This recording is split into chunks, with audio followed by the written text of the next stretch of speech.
we all back to the interval? Audience. Hello, audience. Thank you. Did you have a lovely interval? There are clearly some people still just waiting to be served at the bar, but we're going to get started without them. We are inclusive up until a point. If you're buying alcohol for long enough, we reserve the right to exclude you. But those people come in. Grayson and I did push in the queue. Did you push in like big celebrities? Yeah, it was a terrible hierarchical Wow, cool that's so thing. exclusionary on the basis of status. Yeah, did you go, we're performers and we've got a tab at the bar? Yeah. I said that, and then I said, forget about the white people, serve me. yeah. I'm kidding. And I said, yeah. Did you then just quickly go, I'm a lesbian, that's something? Yeah, exactly. Yeah. I've got a thing. It's fine. I've got a thing. All It was right. late onset, but Late still. on, late on, yeah, exactly. You were more privileged until what age? What age did you own your... Did it I don't know onset? how do you... I don't know the terminology to say this. No, me neither. 38. 38? I mean... Who else had an epiphany at 38? Was it you? You had a 38-year-old epiphany. But I am 38 right now, so I'm a little slow. No, slow your getting to the epiphany mark. was about like growing into yourself and becoming a new person and ditching your career and stuff. Stop being racist against black people. Yeah. 38 is apparently a great age to have epiphanies, and I won't be there for a long time, so that's sad for me that I have so much to look forward to. You could laugh less loudly. That deserves a tiny titter. And a lot of people going, maybe she's 31, and not any laughter. It doesn't deserve any laughter, and it saddens me that anyone's laughed at that, as if it was risible. And it's now saddened me that people have laughed at me feeling sad. This could go on a long time. Okay, are we ready for our second half? Sarah Barron had to go because she's a mother. She's got a thing. It's called a child. No, I mean she's got an angle. She's just brought a child into this world of Trumpageddon, and is now trying to send him back. So she needed to go home to breastfeed the child because that's right, women wean the world. So we have new members of our panel. So I'm going to sit down and bring them on. So our panel now includes, as well as our previous guests, the wonderful Desiree Burch and Shazia Mirza. Absolutely, and we are very excited to have you guys. Thank you so much for coming. Welcome. Thanks for making this happen. Yeah. I wanted to ask you, Desiree, and we want to get questions from you guys as well, but I just want to start off just so we've got our new guests rolling. Desiree, you're African American. Yes, I am. How are you feeling about this? I'm real fucking pissed. Yeah, not in the good way yet. Working on it, didn't need much today, so keep the wine flowing. It's starting to subside, but not really. It was interesting when I went onto social media, as it always is for all of us, when we are confronted with the phony realities that we engage with all the time, and how much my countrymen back at home, my friends, were very much about let's organize and let's do all of this stuff, and I posted a screed on my Facebook about hey, can we stop being plucky fucking America for 1 second and feel this shit happen? We all just got kicked in the cooter hard. Can we please just feel the hurt about it right now? Because, and particularly it was interesting because how it broke down amongst my, white liberal friends and my people of color friends. Because, a lot of us are just kind of I was just, yesterday I was like, fuck America. I'm fucking done. I am so fucking over you, and I don't owe you a goddamn thing. When my, I have other American friends here who are doing a show, and, one of them was like, I was looking for, some European guy to marry, but really, that's very privileged of me, and I need to go back and fight. And I'm like, I don't need to do shit for that fucking country. I'm so fucking done with you. It has given me nothing but, a weakened sense of self and a false sense of history, and, it's rapacious, and it is a, pinnacle of capitalism and everything that is fucking wrong, and completely lying about all of its ideals all the time, saying one thing and doing another. I don't owe that bitch shit. And I was just so upset. And Is it wrong that I'm sorry about all the language, but I'm heated. Oh, you should have been here for the first half. Is it wrong that I really am hoping this is going to turn into Gloria Gaynor's I Will Survive?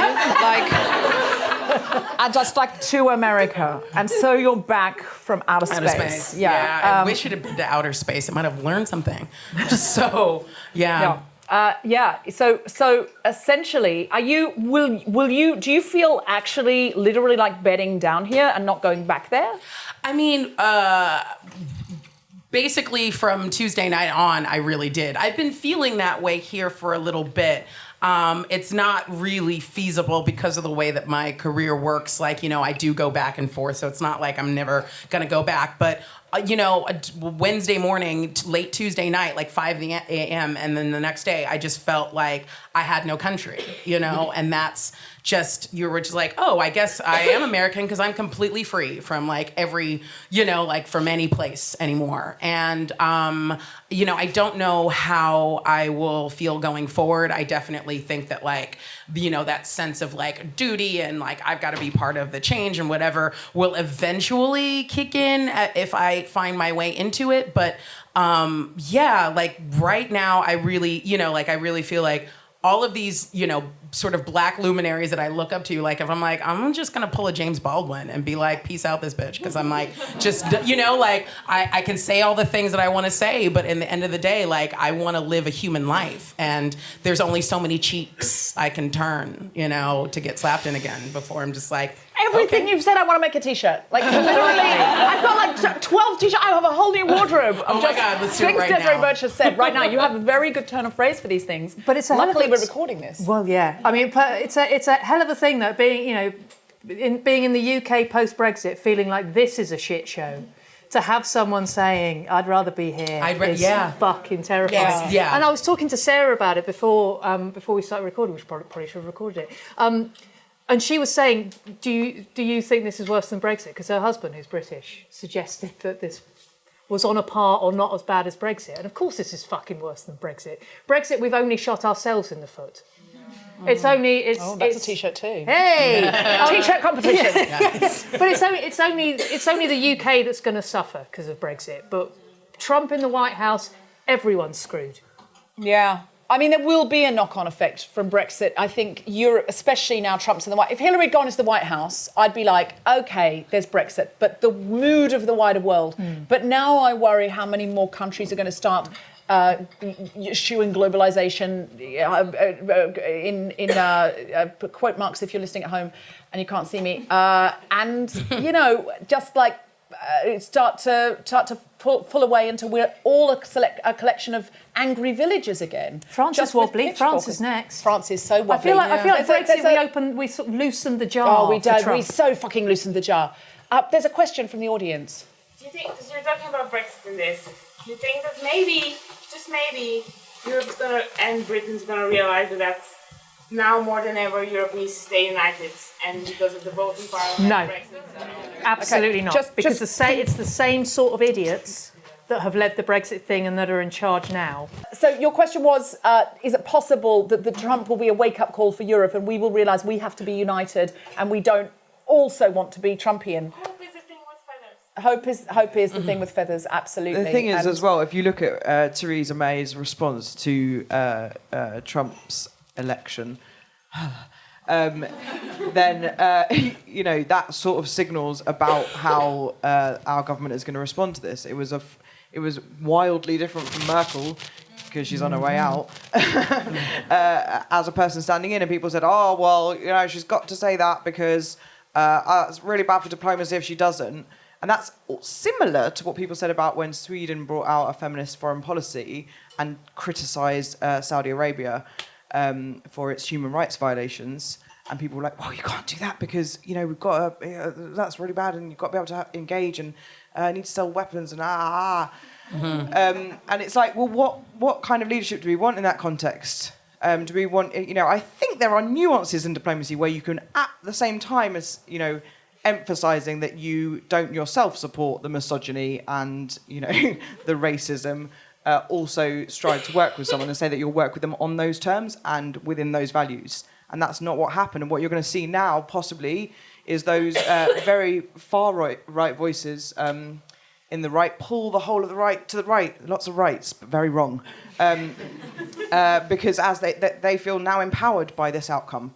And they're able to say, hey, we've got it right. Farage we're onto a thing here. certainly does. I mean, Farage, he is despicable. But someone said to me today, he is openly now making alliances with European Nazis, like actual people who declare themselves as Nazis. I don't think they just meant, sidebar of shame. I think they meant people who say they're neo-Nazis.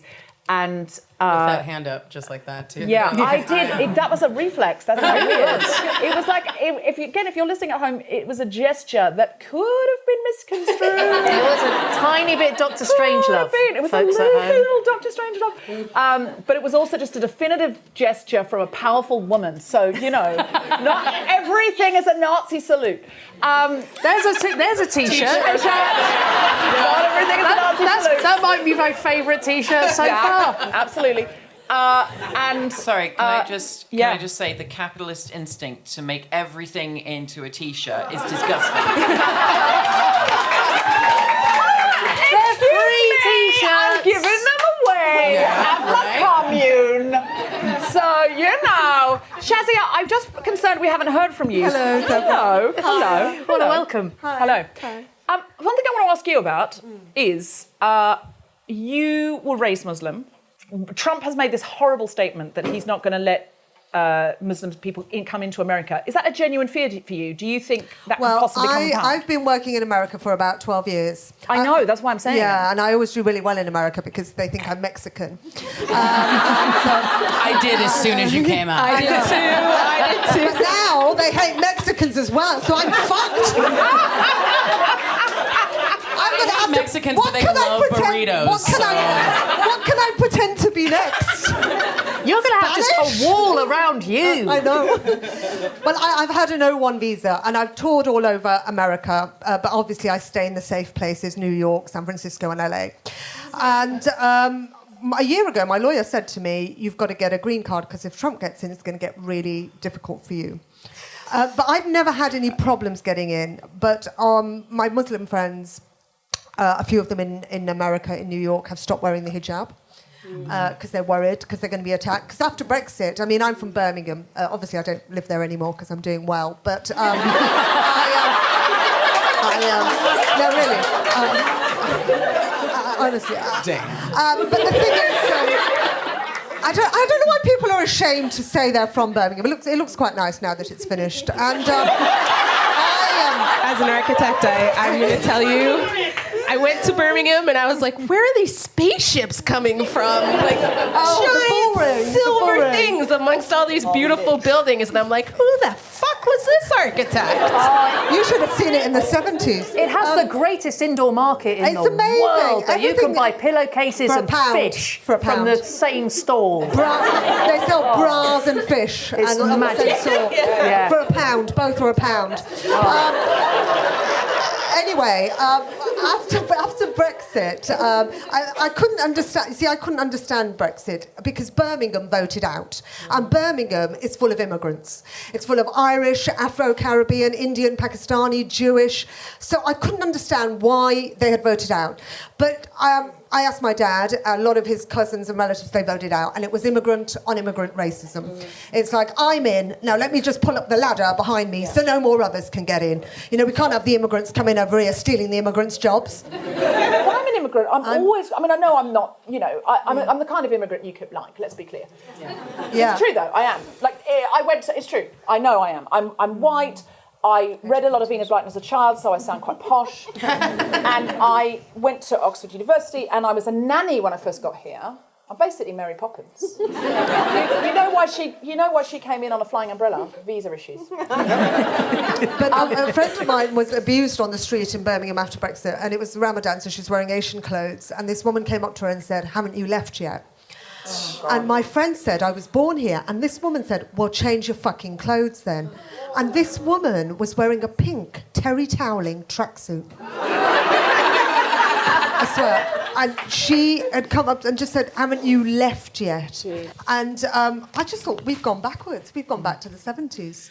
You know, obviously that's hilarious because, you know, human trash coming up and, you know, whatever. But also, I mean, like, you know, the larger thing in there, which I think, you know, is also clearly relevant in America and everywhere else, is just sort of like, okay, well, it's like, well, haven't you read a, like, history book yet or looked at geography? Like, this is not what Brexit's going to do. Have you actually read about the thing you're voting for whatsoever? But I just find it so stunning all the time about, you know, how ill-informed about not only just the current politics, but like the histories of things that people are, and, you know, going out and making decisions that really change the course of history without understanding where it's come from or what the context is. I mean, you know, like the astounding thing about Brexit was, you know, just like understanding the history of Europe and the Union and you know, then immediately like going up, no, and fuck polls, like, really? You're going to turn on the polls? Like, after all of... Okay, fine. You know, and coming from America, I can't say shit because, like, we just, like, all our history books are like, we're great, you know? And then, like, you close the book and you go to your next class, you know? They're like, slavery happened, but those people were bad then, you know? And it's like, you know... Yeah, I mean, basically. And the same thing happens with World War II. It's like, we can now start to understand the, like, setup of, like, all of, you know, Nazi Germany. But, like, you know, when we read about it, it's like, oh, well, people were just morally weak or different or, you know, bad then. And it's like, no, like, these things happen gradually, and there were people saying things and other people weren't listening to them, and there were people who wanted to go back to something before because that's the way history and evolution work, is going back to some other thing that was better before. Like, no, that's not something we can ever do.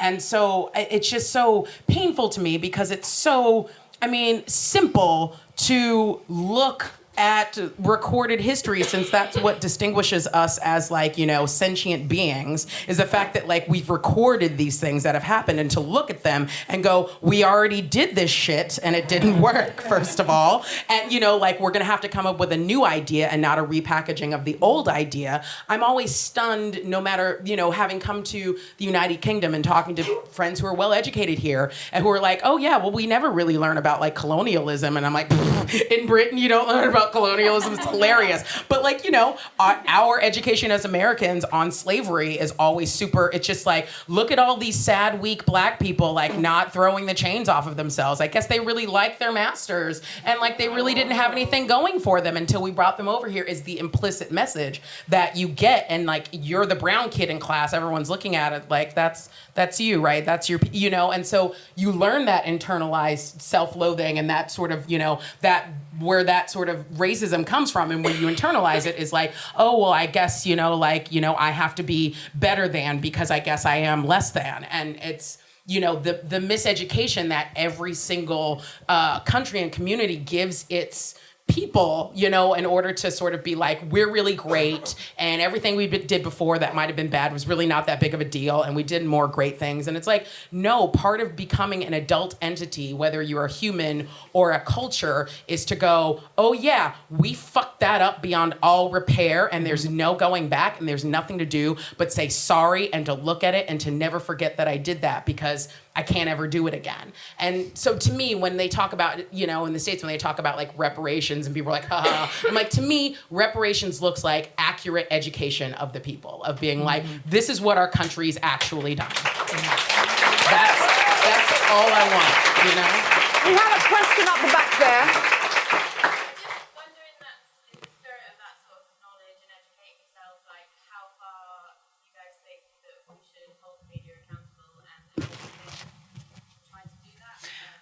Question from the floor was, let's not say from the floor, what's your name?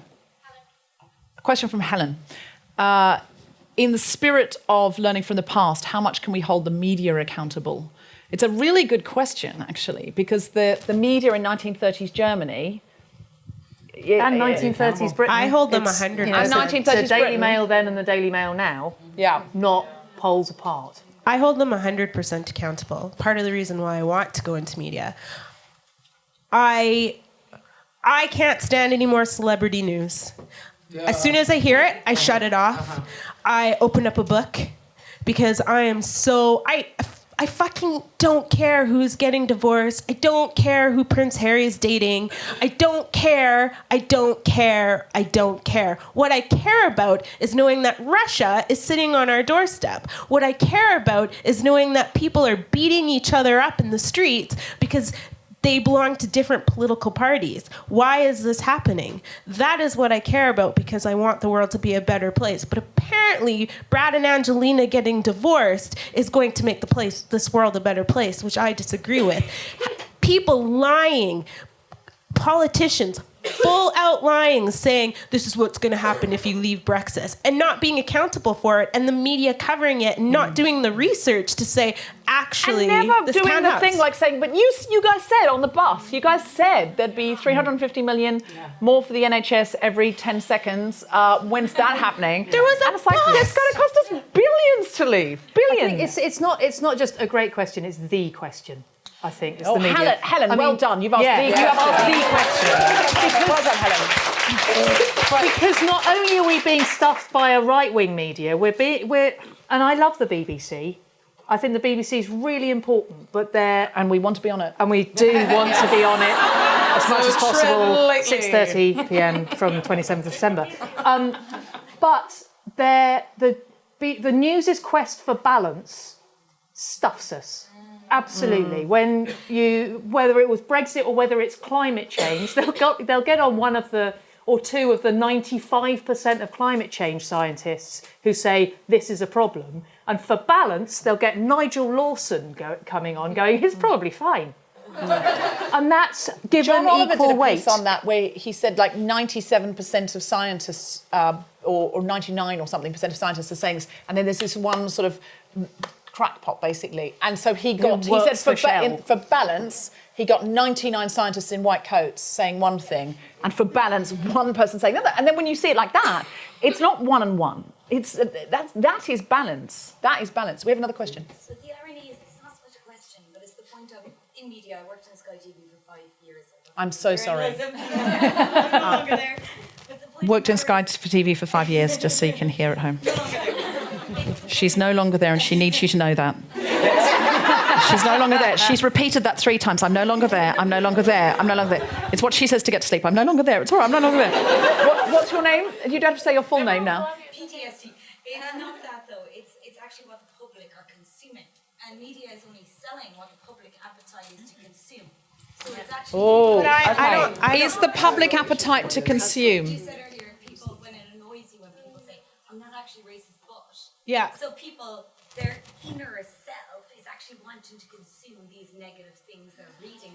I agree with you on that point, but then I have to, even though we're asking how much is the media accountable, how much are we accountable by continuing to watch it or continuing to listen or creating memes or passing Have the you memes? ever tried to escape it? I mean, it's I educated myself. Really hard thing to escape that and to avoid every kind of misogyny that, I went on recently I tried to ban myself from watching programs where women were fodder for serial killers, and we don't have a TV anymore, true story. Because there's nothing else on TV, or the drunk single mum, one of our six goals at the Women's Equality Party is equality in the media. We know it's such an opportunity. It's such a huge opportunity. And the pushback is always, this is really hard to do though, because we've got this whole freedom of speech thing going on. And a lot is hidden behind freedom of speech. And we stumbled across this a lot recently when there's been a lot of conversation about the online abuse of women, right? And what you have to think about when you look at the online abuse of women is that the internet was created for men, by the founding fathers of the internet, for white men. And when they created it in their own image and with a set of values around privacy and around freedom.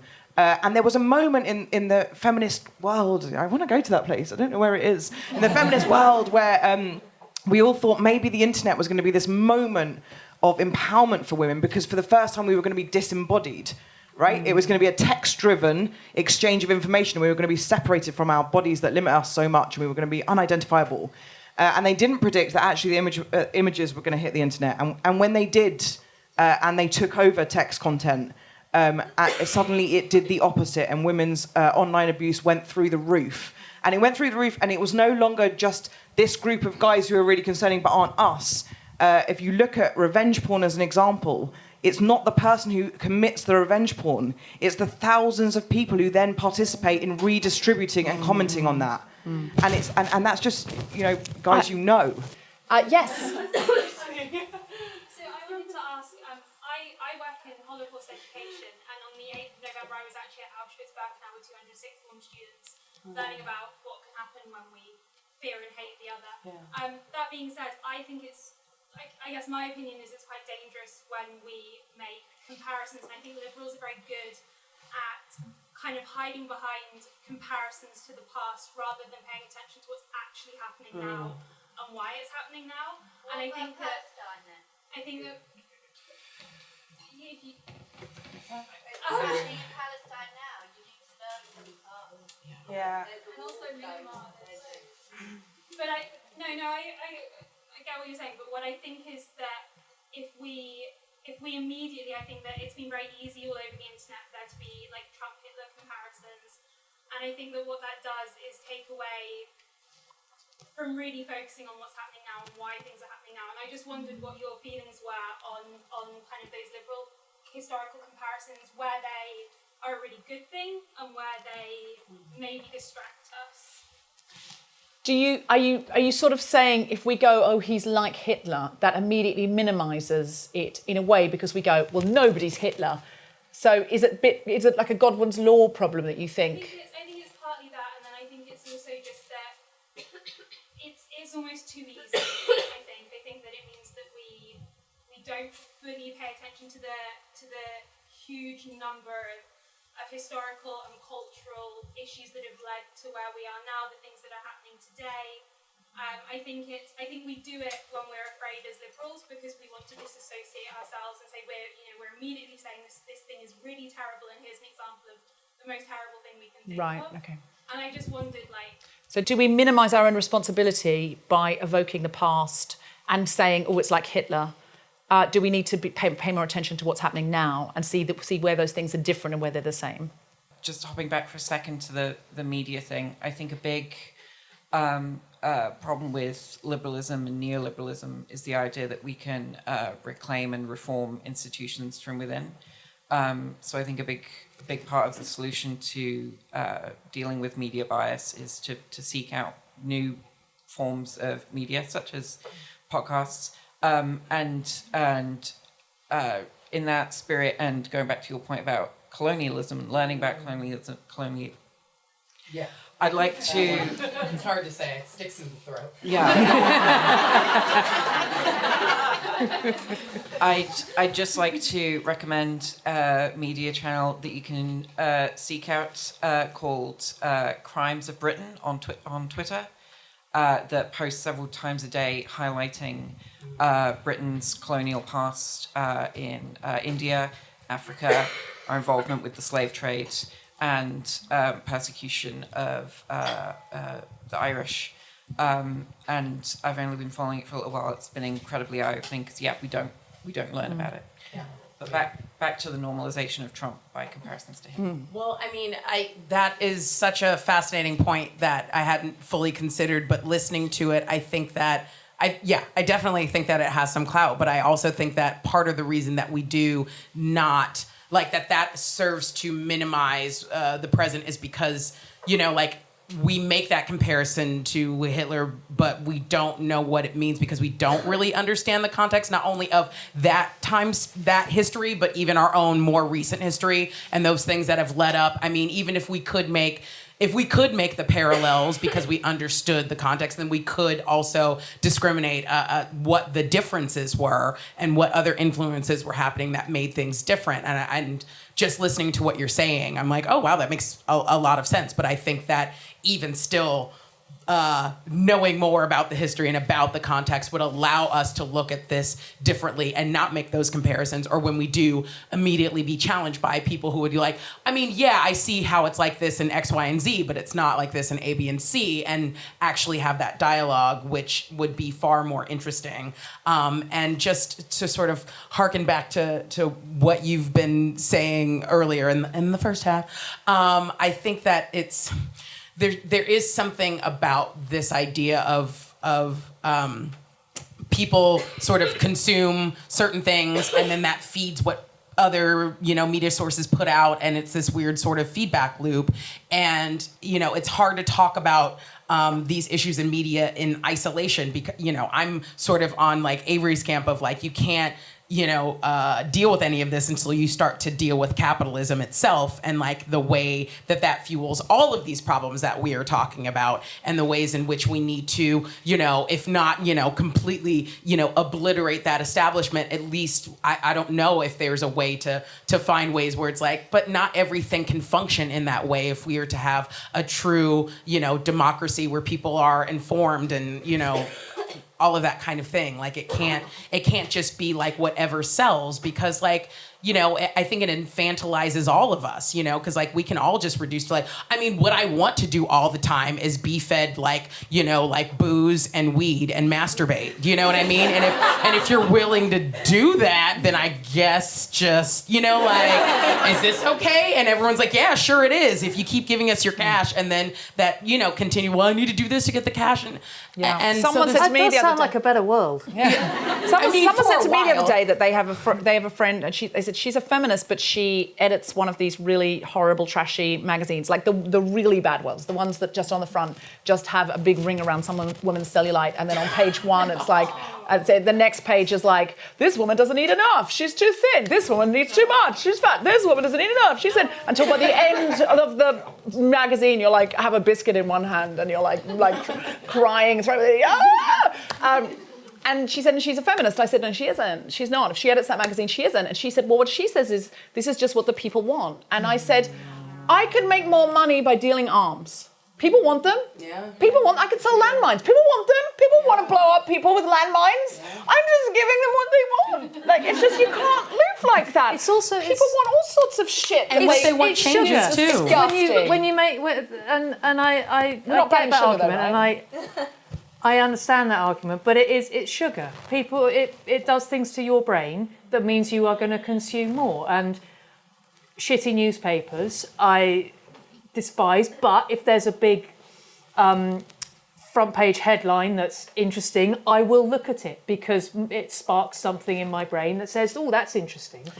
However awful it is, and I don't try and consume these things, but I do think the papers and the sugar manufacturers do have more of a responsibility. It's not good enough to say we're just giving you what you want, because there's not enough choice. I mean, isn't that capitalism too? Like, I mean, there is supply and demand. They work together. And so if you are supplying certain things, maybe sometimes actually demand goes up as opposed to down, because there's more of it and people are like, this is what I should want or what I do want now. We've got a question there. There's two things. But I had a really fantastic analogy about the Brexit debate meeting, which was saying that if you had a child that failed an exam and it was the only child in the class that failed, and then the child said it was the teacher's fault, you'd just say, no, that was your fault, you didn't work hard enough. Whereas if you had an entire class of children that failed the exam and they all said, look, this is the way that we were taught, then they might have more of a case. That kind of looks at the way that people are thinking, and it isn't expected of a child to go out and work extra hard to get that grade, but when you look at the context within which they're educating themselves, as a kind of analogy for voters and people reading.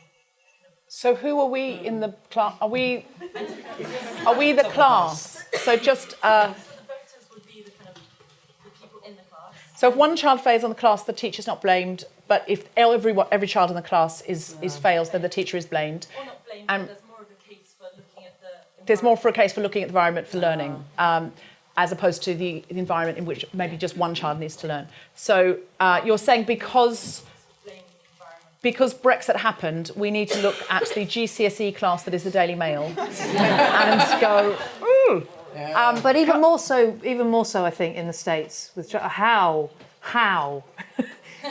has Trump? I mean, that's sort of all I can do with the last 48 hours is how. Because America is full of hate, and it's never admitted what it's done. And because it hasn't, it can continue to be like, oh, that was a different time, and we're different, and we can couch it in other things, and it won't ever come out and be like, our entire foundation and like first world capitalism is built on racism, and until we go back and re-educate that, nothing's ever going to change. That's why. That's it. That's right. I'm sorry that's your answer, but it is. No. There's a hand up. There's a hand at the back, and there's various hands. Someone shout. Include yourself. Hi. I want to ask a question about. I feel like I'm in shock because there was a certainty that I think we all felt, and I think we reassured each other a lot over the last few months. And I think some of that we talked a bit about the right-wing press. We haven't talked about the liberal press. Like last week, the cover of New York Magazine was a picture of Donald Trump's face with a loser across it. The New York Times had Hillary winning at 19%. We were all so sure about this. Pretty much half of America did not vote or vote for a third party. Do you think there's something within that we have to talk about the liberal press creating such complacency that we weren't angry enough? Less people voted than they did in the last American election. So the question is, did the liberal press drop the ball, make us all complacent, because fewer people voted in this election than did in the previous one? And there were some figures today. Clinton garnered 129,000 fewer votes in heavily Democratic Detroit than Obama did 4 years ago, and lost the state by around 61,000 votes. So it was actually people not showing up. She also got 95,000 fewer votes in heavily Democratic Milwaukee than Obama did, and lost the state by 73,000 votes. So they just weren't that excited about showing up for Clinton. But I would have thought it didn't matter whether they were excited about Clinton, that they would get excited about not Trump, because he's like a Batman villain. I would get it if it were John McCain and they're like, her or him, but it's Trump. It's Hermione Granger versus Biff Tannen,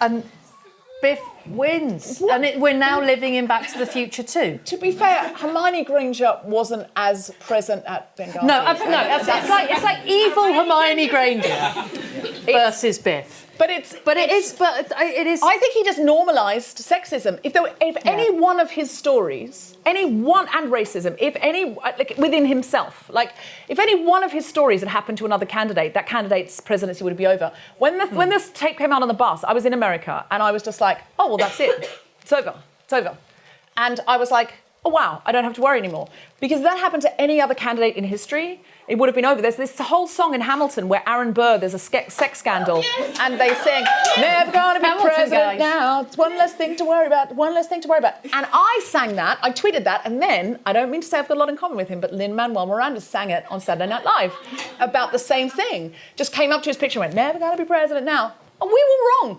And it was because that story would break, 2 hours later another story would break, 2 hours later until that became wallpaper.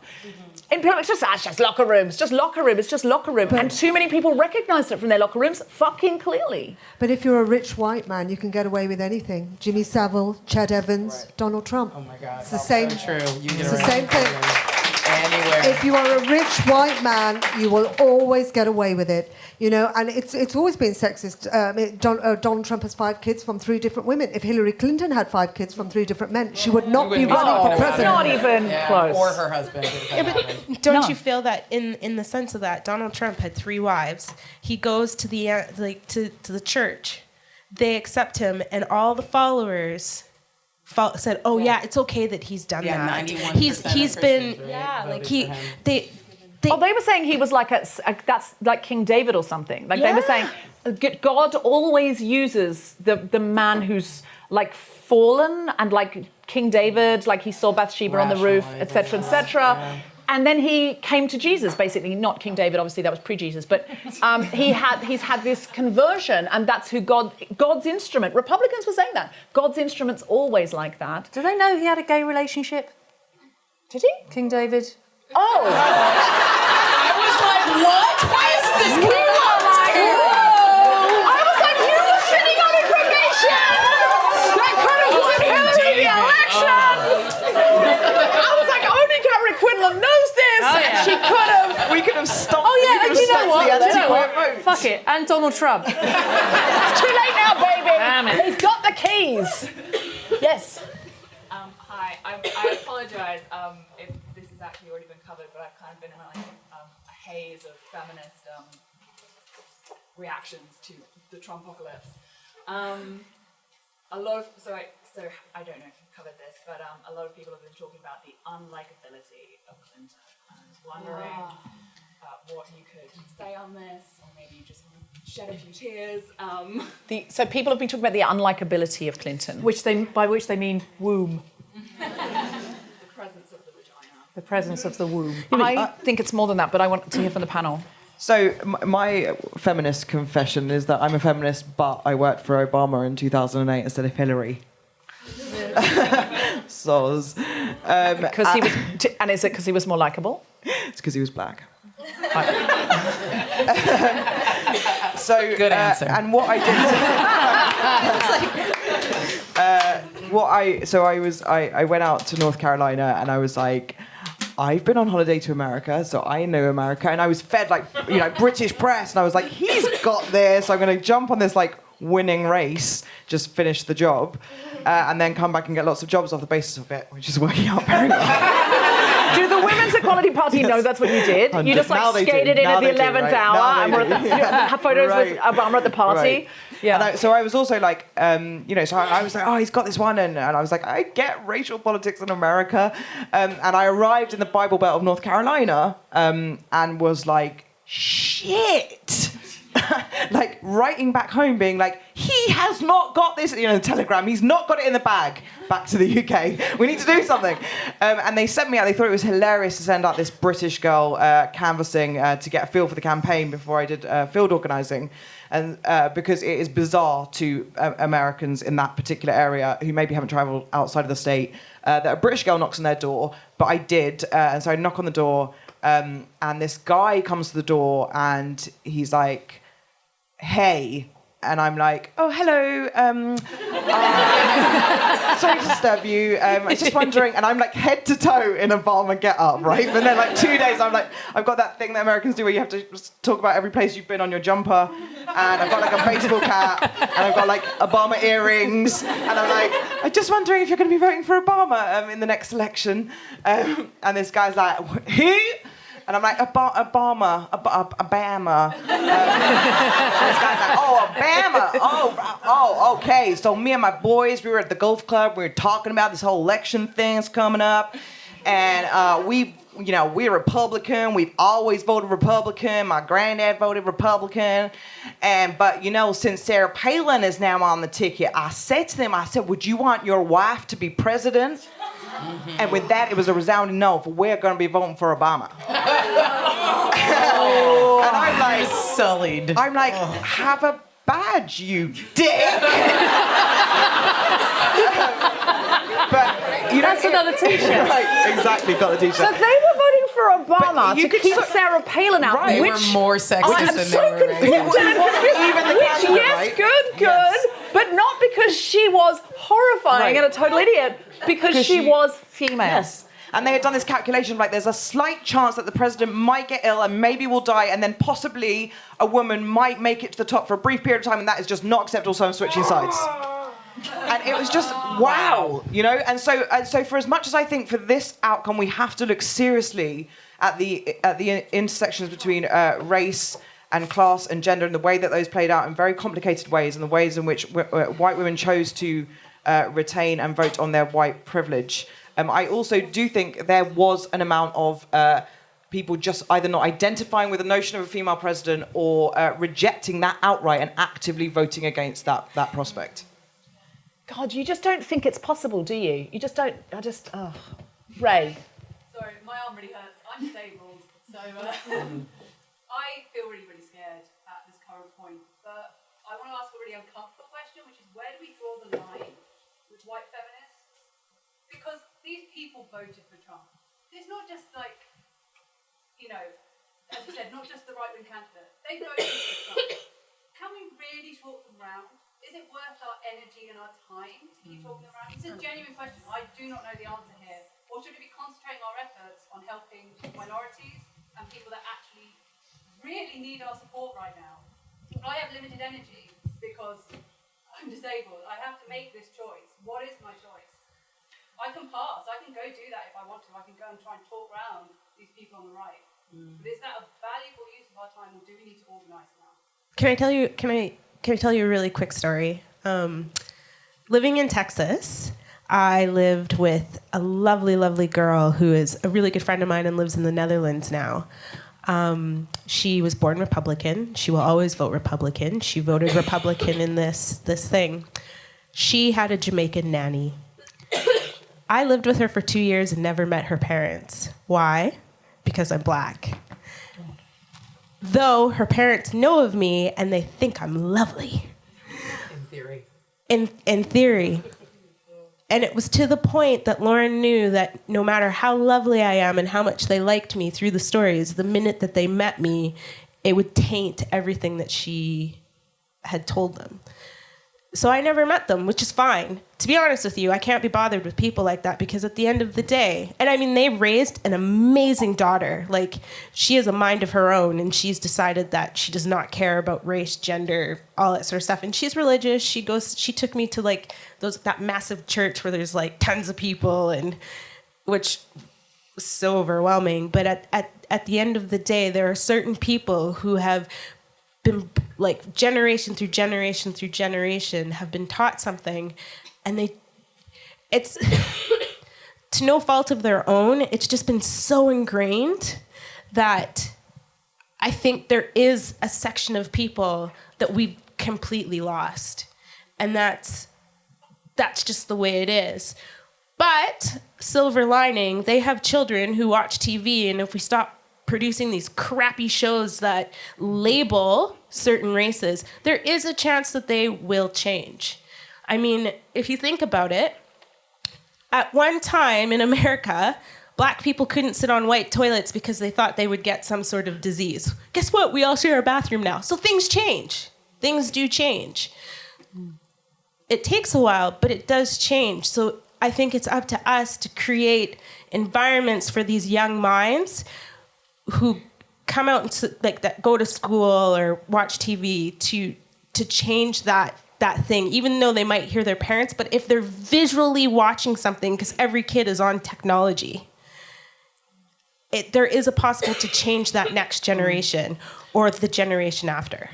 If you take anything from this result, it is the breadth of movement required to defeat this level of misogyny and racism. One of the bravest decisions that the Women's Equality Party took when it was created was, and this was a hard decision, was to say that it would be non-partisan.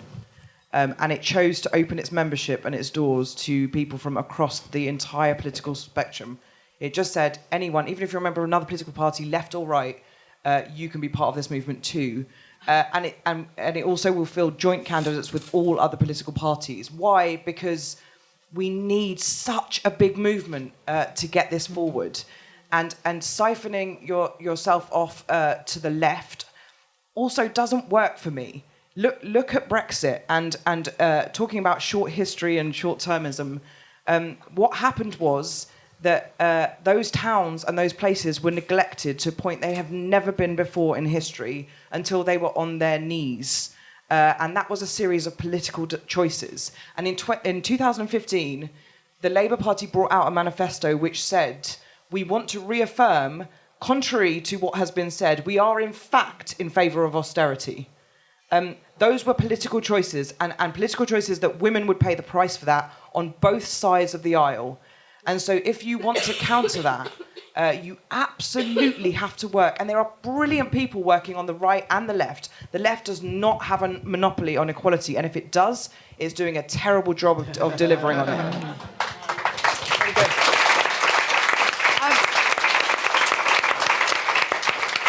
Do we have any other questions? Sorry, can I sum up the back? Yes. You have to go.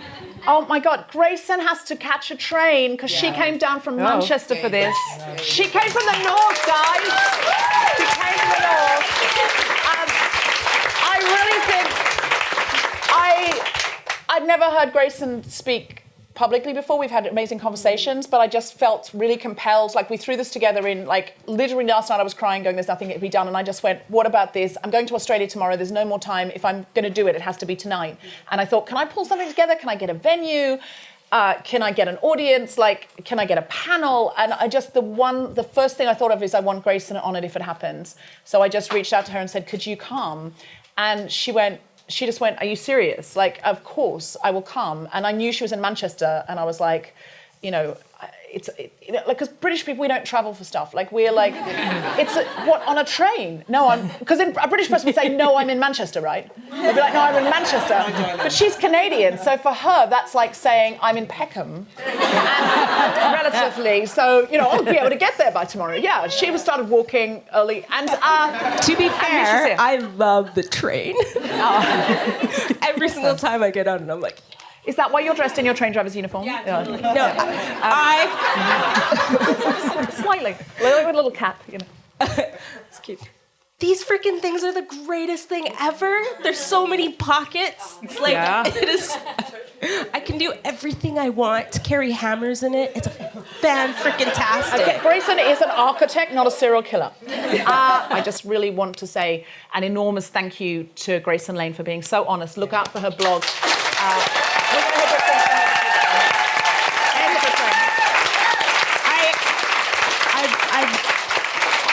I really, really want to clarify. I love white people. Half my family is white.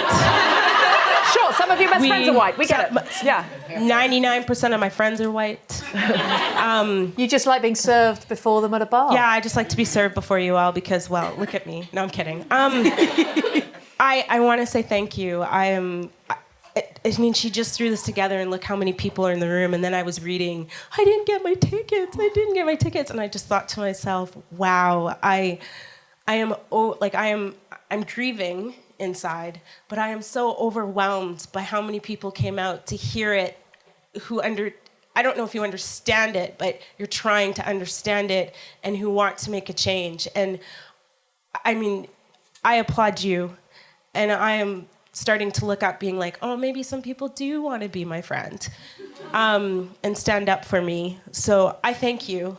I thank you a lot. And if you have a friend that is a minority of any sorts, give them a hug, because right now, every minority I talk to is feeling like I am invisible. And as of this moment, I no longer feel invisible. So thank you.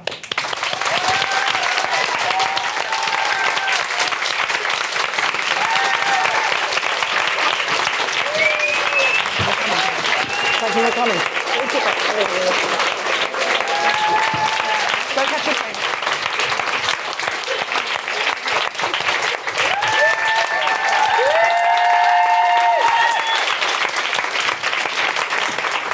If that's something I want to take a picture of, just stay standing for a sec. I just want to take a picture of that, because that's the nicest thing I've seen since Brexit. It's the fucking you guys. Thank you. Thank you.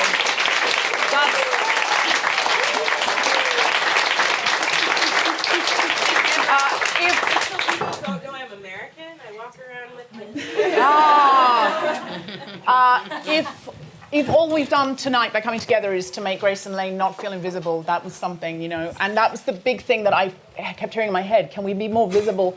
Can we be heard? And I think a lot of people didn't show up at the polls because they felt not heard. Like, even though they'd had a black president, they still had the Black Lives Matter movement under a black president. A lot of people didn't feel served, they didn't feel heard, they didn't feel visible, so they said, why bother showing up? And I honestly think the counter is slightly what you said about not... Ray said, Ray, I know... Ray said, like, are we going to spend all our time on the internet trying to convince people who don't want to hear?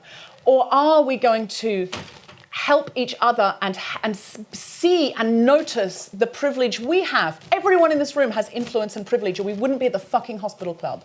Do you know what I mean? We've turned up, we heard the podcast, someone sent us a link. We must have, by virtue of the fact that we're here, can we see more people, hear more people, and bring more people? Like, more than anything, I want the Guilty Feminist to be more diverse. And I'm aware a lot of the time it's white women talking to white women, and I'm really trying to shift that, you know. And it takes a while. We haven't even been going a year. You know, we've had various guests of colour, but I'm really trying to shift that in terms of our how we represent people of colour and queer people and all sorts of things in the next year coming up. And even Global Pillage, this other thing that I do, I'm trying to book it more diversely all the time because it's so easy for anything to become the white lady club because I'm a white lady. And you have to just get awareness of your own privilege. You just have to get hold of it and go and talent scout and look and ask and also understand that people need to be asked and given more and more opportunities for inclusion and asked again. And if they're nervous and they don't say much, ask them again. Because white men have so much fucking confidence. It's the product of their fucking experience. They've been asked to speak 3,000 times. They probably will be better than a woman of colour who's never been asked to speak before. So we just have to keep asking again and including again until people feel like they belong. Like we just have to. And I just feel like if it's not us in this room who bothered to come out tonight, who is it? If it's not us, who's going to? So we need to bring people of colour along and we need to start saying, you're welcome, you belong here. Sadia Azmat came onto the stage and she went, oh, it's very white, isn't it? I feel quite Asian. In front of the audience. And I felt so embarrassed. I was like, oh my God. She was like, don't hate me because I'm wearing a scarf. And we were like, no. And she said when the audience applauded her about something she said about the scarf, she went, I was so surprised. I'm not used to white people like applauding the scarf. And she was genuinely nervous in that space, and it was an amazing episode because she talked about it so frankly. But we just do need to galvanise a bit more, I think. Like I really am trying now, but I haven't been aware of it that long. And I'm aware how unaware I've been, actually. And I feel like I've now talked too much, but you have your hand up. Okay. I just raised my hand up when you were talking about how men feel so included. And I wasn't sure if I should say anything or shouldn't say anything. But I'm Bulgarian. And this is you should not have said that. It's gone wrong. I know. No, you should have. You should have. No, I know. And this is not a question. It's a request for advice. I came here in 2009, and I was invited. I was invited by a university because I was performing well, and they said, "Hey, you, come here because it's better, and we're gonna make a good thing out of you." And then suddenly, a couple of years after, things going to shit, literally, and Farage and everything. And I'm a gay woman. And I'm standing here where Brexit has happened on one side. And I don't know what to do with my person because I happen to be the worst European there could be, Bulgarian or Romanian. I did not have this. Knocking things over. Yes. Coming over here, knocking over our glasses.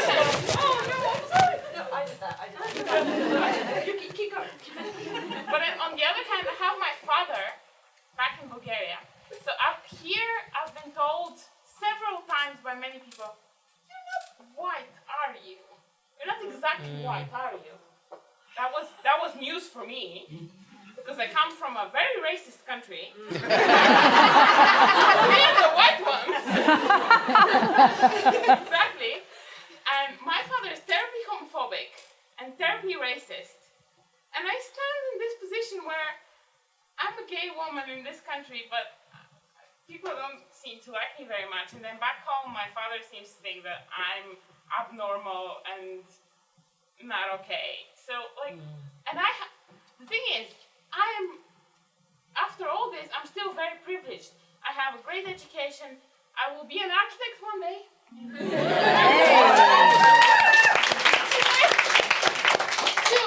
As soon as I can afford to qualify. We'll have a whip round. It'll be fun. And I have energy and I want to do something. Advise me. Tell me. I will do it. Person in the audience, what's your name? Katya. Katya said she was invited from Bulgaria to Britain in 2009, where it was an invitation and Britain was an open place, and then Brexit's happened and it's gone to shit. And also, but at home she's not accepted by her father because she's a lesbian and he's very homophobic. So she feels what can she do with her energy? She's going to be an architect. What can she do? Panel, Katya needs you. Shazia. What, like Pilates and stuff?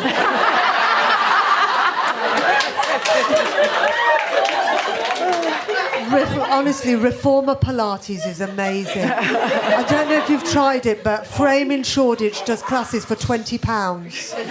and it's really good. I don't think it's come to Bulgaria yet, so I think that you should try.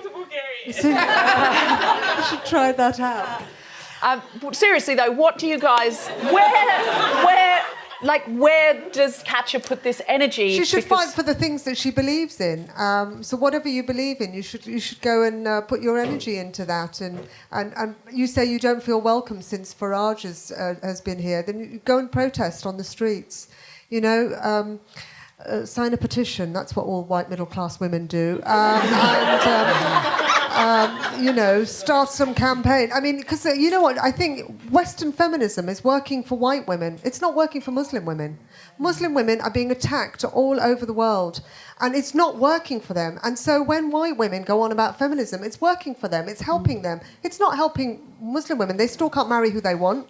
They're still being forced into arranged marriages. They're still being held at gunpoint on a French beach, telling them to strip off their clothes. It's not working for them. And I thought feminism was not just what you do for yourself, it's what you do for all women. So if you're not doing, clearly Western feminism is not doing something right, because there are large groups of women that are still suffering.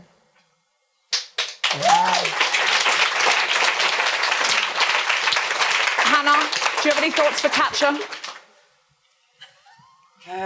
Can she have a job at the Women's Equality Party? Yes, it's called volunteering, and we opened for applications this week. You don't have an architect, do you? Yet? No, but we do have our conference, a debate on women in the built environment. So 28th of Manchester. 28th of Manchester. 25th. Be there. 25th of Manchester. I was just gonna say the insight that you had in your sort of having come here from Bulgaria, I think is an important one, and just being able. Questioning whiteness and what whiteness means, and I feel like I wish that you could offer tours where it's like, so you think you're white, well, you know, and then like, I mean, it's an important discovery. It's a small glimpse into like what lack of privilege is like, but it's a very important one for people to have that moment of realizing, oh wow, the world is really, really vast, and I've been used to being on top of it, and pretty much like, I've got it dicked, you know, and that it is that mentality. And of being in the position of being like, oh, actually, this whiteness thing has always been relative. And if you go further down that rabbit hole, which only some will, but I mean, just tearing through that a little bit is so important for certain people to really continue to go down that path. I mean, not that you have the time to set up like a cruise, you know, to like tour people over, but like having that insight, especially for, you know, a culture's identity, I think is really important. And because of globalization, I think a lot more realizations are going to start happening, hopefully positive ones. When I first moved to America, I got really weird anxiety, and I got therapy. It's not weird. I got therapy. Yeah, no good. You need it there. Yeah. And one of the things, I mean, it didn't work at all. But one of the things, it turned out I was just trying to assimilate by taking Xanax. But one of the things that I discovered... we are all so medicated. Right, that's partially so the problem. Medicated. It's partially the problem. We are all high as balls. Right. Is the problem. Like, I mean, it's like, of course Trump's like, he's just like denying reality, and everyone's like, yes, keep denying the reality, munching pills. One of the things my therapist said to me was, you know, it's possibly in this context, you know, back home you're like super outgoing, like gregarious, shouty, and in the context of America you're like really shy, because they are like that times a million, and that was really a learning thing for me. And I had thought our cultures were very similar. And I actually found it more shocking, in a sense, going and living in a place which I had assumed that our cultures were similar, and finding that they were so different, because the cues are just when like social cues are slightly different, it's a real head fuck as compared to when you're preparing for them to be really different. So you're there to learn. Yeah. But when you think I don't need to learn because I get this, then you close that whole thing down. But yeah, really, I think you can definitely do those tours. I will. I think what you did tonight, include yourself, be seen, be heard, be seen, be heard. Say, I want to be an architect. What do I have to do? Who do I have to meet? Email Grayson. I want a coffee with you. I will. Include yourself. There's a hand here. Grayson's words really brought me to tears. Primarily, you know, 6.5 months pregnant now, so I've got a girl coming into this world who will be a girl of colour and who will be having to embrace a world that is perhaps, well, certainly not at a place where that will be accepting of her, and who I will somehow have to equipped with the tools to face those or individuals who aren't ready to accept her for who she is. I might look at her for the fact that she is a woman, the fact that she is a woman of colour, as opposed to the skills and the her ability and her strength. And you know, I don't want to instill any fear or any apprehension about the world into her, but I want to be able to, you know, get her ready. And just all the words that we've been, like, we started on a conversation around, you know, let's not be too optimistic. Let's not be positive, because we need to accept how difficult the times are. We talked about, you know, history and learning about the past so it doesn't repeat itself. But there was some sort of realization that things that are happening now, they've happened in the past, and, you know, are they going to happen again? Is this just cyclical? Is this human nature? Is this what we're stuck in? I guess I just want some hope.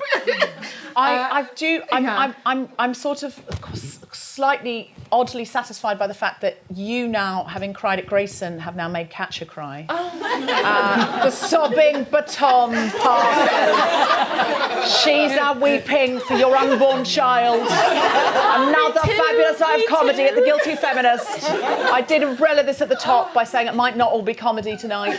Some nights it isn't, and some nights it needs to be something else, and that's okay. Yeah. Hope. We were promised hope and change. Desiree Burch, you're making a face. No, I'm like, I have nothing to say about that. We were always promised. Yeah, we're always promised these things, and it's so much nicer to believe it when it's coming from some smooth black guy. It's the first time I've ever seen him going like, "Hey, hope and change, baby." Yeah. You know, and remember I mean, that time he slow jammed the news? Yeah, right. That was so great. I want him to slow jam the news every night, and for the news to be things are great. And to me, like, I didn't give a shit about the hope or change. The representation was enough. My memory that I will always have is the night that, like, the whole family walked out on stage, you know, and you know, and Michelle was in that fucking Hunger Games dress with the flames coming up, and they were out there, and I was just like, yeah, like, but you know, and I mean, it seems so minute, but like something like that completely like cracks your heart open to see yourself in a place that you've never seen, you know, or to see some version of yourself. And I don't, you know, I like, it's painful to listen to, you know, knowing that, like, obviously you are going to be an incredible parent to this daughter that you're having, and you know, all parents have to equip their children, but that, you know, the focus here is on coping and surviving, and not, you know, like thriving, and not, you know, and because not everybody can be a straight white man, but like, you know, and you know, I like to look on the bright side of, like, you will have such a, like, you know, empathetic young daughter who will be able to, you know, connect to many people and understand things and be a very brilliant, perspicacious human being, because she has seen so much from, you know, so young in her life. But at the same time, like, you want her to go out there and be guileless and stupid and dream all of the big things and be like, I can do it because I said so, you know, and that's not, you know, a luxury she's going to be afforded. And I forgot the question. No, it's you know, because it's about, like, how to give hope. You're carrying the Messiah, I think is what she's saying. You know, Guys, I just because I'm worried that for a lot of people have still got their hands up, but for some people I worry this is becoming a hostage situation. Yeah. And they're like, is this ever gonna end? What I just do want to say is, it was so hard to get a venue, because I started ringing venues like too late for, like, after play last night. And so it was just like janitors answering the phone going, what? So someone at the hospital club picked up the phone and they said, this is, going to be a lot of money to hire it. And I was like, oh, really? We can't afford that. And they went, well, this event that you're talking about sounds so good. If we could invite some members, you could have it here. And I was like, okay, but we've got a lot of people that want to come already. And they were like, that's okay, because we just really want to have this in this space. So they gave us this space for free. The next day, also they said they'd call us back. And I was like, they're not going to call us back. They're a private members club. They don't call you back. I was woken up by a phone call this morning. We want to do this. We want to partner with you. They gave us the whole space for free. They said, please tell your guests they can stay on as long as they want afterwards. It's not like a members thing where get out, you've had your thing. They gave a bar tab for the panelists. Like, we didn't ask them for that. So I know. Sorry. Were you not told? I was like, I've been buying my drinks all night. I've not been offered a drink since I got here. Oh my God! Get her a drink. Is that true? I've got such bad clack. I'm so sorry about that. That's terrible. A yard of ale. And they also said, please let everybody know we're open for membership. Please apply if you're somebody who would like to use this space or whatever. And I know private memberships are not affordable for everyone, so I don't want to be unegalitarian when I say that. But at the same time, I want to say the hospital club have been really lovely to us, and they just liked the spirit of what we were doing. And most clubs would have charged us thousands for this, and we couldn't have come here. And they just went, you know what? The room's empty. Let's have it full of lovely people saying a lovely thing. And they just kept extending the guest list all day. They were like, oh, well, okay. I was like, there's more people. And they were like, okay, have some more. And they've been really lovely. So just a big round of applause for this.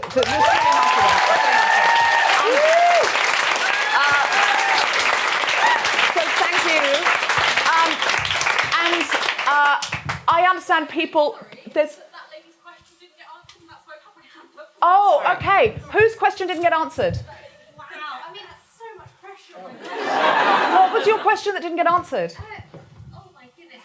Well, one, I want to say you got me here, Deborah, and I messaged you personally, and thank you so much. It's been incredible. Secondly, it was just a comment on what Grayson said, and that we need to educate to continue to grow, and that.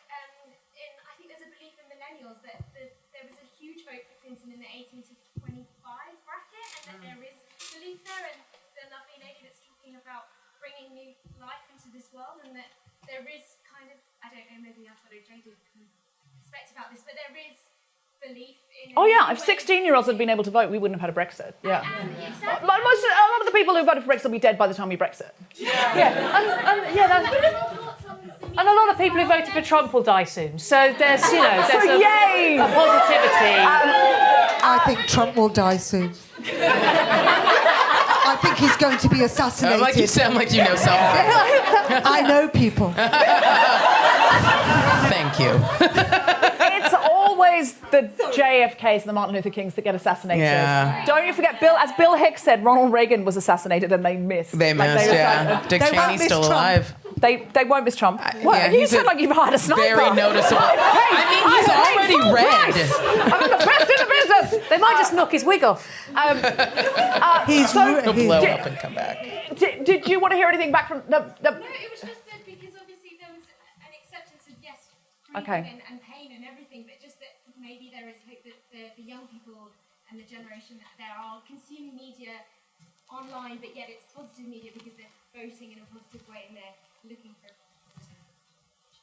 I'm sorry if that wasn't needed right now. It's always needed. It's always needed to say there's a new generation and we can be part of it, and no matter what age we are, if we're 31 like me, or we're older like people who've already turned 38 and learnt things about themselves. Whatever. It doesn't matter. It doesn't matter, gang.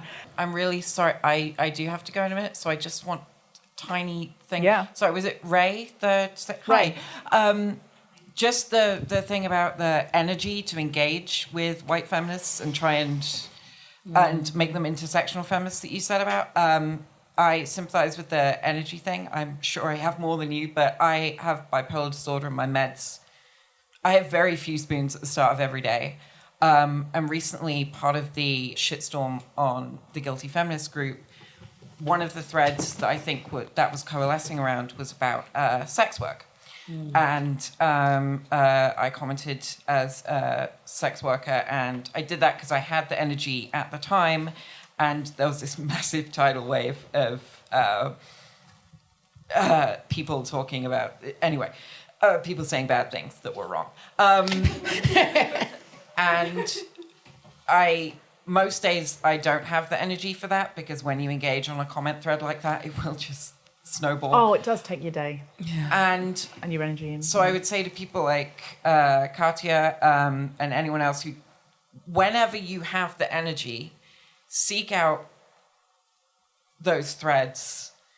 Like, we're not going to turn every non-intersectional feminist into an intersectional feminist, but look for those threads and look for the people who are saying the right things, and just chime in and even liking the post or replying to say you agree and bolster it. And then also look for the people who might be turned, and then add your voice in support, because when you're the lone or one of the lone voices of reasons in those threads, we've all been on comment threads with men. And it is exactly like that when you're a person in a minority, either gender or sexual, or I'm sure race, or it is like pushing back against a tidal wave. And yeah, when you have the energy, if you have the energy, that's what you can do. Yeah. Thank you.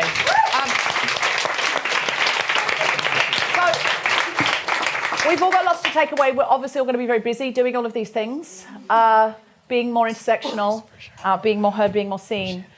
So I just wanted to give everyone a huge round of applause for coming. Applause for Grayson Lane again. Avery Edison. Desiree Burch. Shazia Mirza. Hannah Peacock. And Carrie Quinlan. Hold on, I have to do my thing. Sorry, crucially, though, the person who is the reason we're here, actually, who would be embarrassed to say her own name, Deborah Frances-White, please. You have been listening to an emergency episode of The Guilty Feminist with me, Deborah Frances-White, Carrie Quinlan, my guest co-host, and our special guest. The producer was Tom Selinsky for The Spontaneity Shop. Music was by Mark Hodge. Thanks to Joe, Roman, Dom, Matt, and everyone at the Hospital Club who really have been fucking amazing, as well as all of you for listening. For more information about this and other episodes, please visit guiltyfeminist.com. Thank you. Thank you, Guilty Feminists. Thank you so much. Absolutely amazing. Thank you. And thank you to our wonderful, can I just say thank you to our wonderful men in the audience who've come out and supported. I fucking love the men in our audience. They just sit. I fucking love the men in our audience, and they rarely say, do you know what? They rarely go, oh, I need the mic. Normally you do these things, and people, and a man will go, so I've got some comments, and then they will. And I love that our men are here to listen and learn and exchange, and they're just amazing. So thank you so much for that. Thank you to all of you. Thank you to everybody who included themselves and asked a question. Everyone who included themselves by turning up tonight. Everybody who included themselves. Be seen, be heard, include. Thank you very much.